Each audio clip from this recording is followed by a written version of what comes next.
Thank you for tuning in to another amazing episode of the solo house flipping series, and we are moving on to day 32, and I am one lucky poor carpenter because my fiance stocked me up with snacks, and Django and I are at the job, and my goal this morning is to finish waterproofing this shower. So Django is going to find himself a nice nap spot, and I'm going to get to it. I like to run my waterproofing down the edge of a tub or a shower pan just because this is a very known leak spot, and I'm going to fasten that GoBoard with these screws and these washers. And if you haven't seen yet, day 30 I also am putting on this GoBoard, so there's more information there regarding the install. Next is I want to waterproof around this mixing valve. So this is the Schluter system that I am going to be using. Here is a look at that valve. There is a thicker part and a thinner part.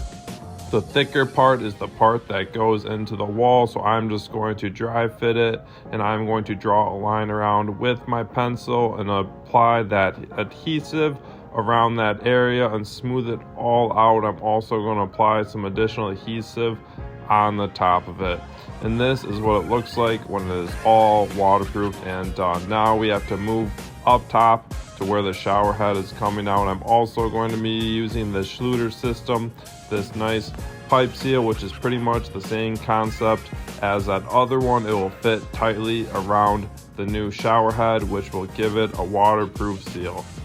So I'm going to cut it to fit, and once again draw that line around, apply my adhesive and smooth it out nice and tight. I do not want any build out with that adhesive.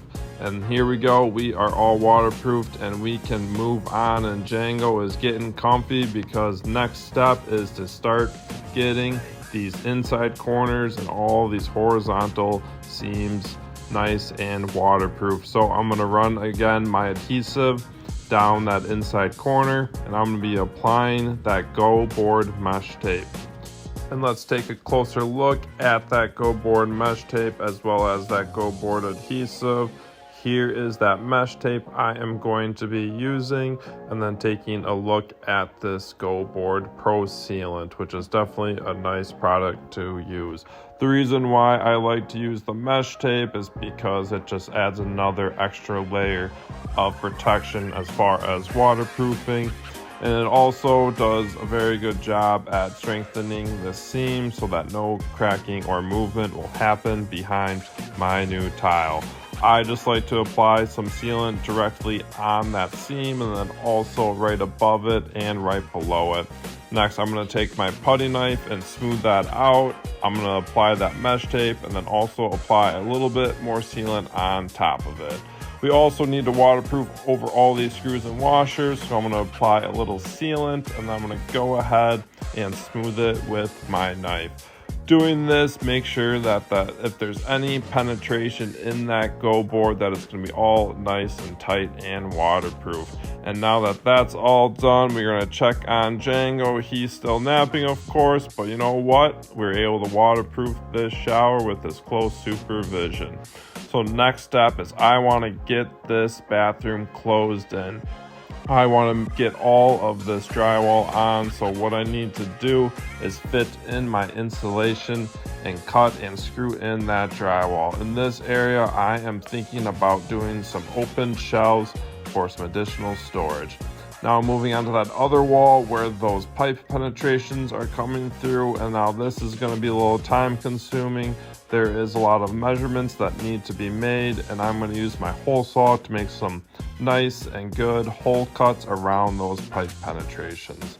Now I'm going to move on to the spot to the right. I need to cut a hole for that water supply for the toilet, and also a bigger hole for where the actual macerating toilet system is going through.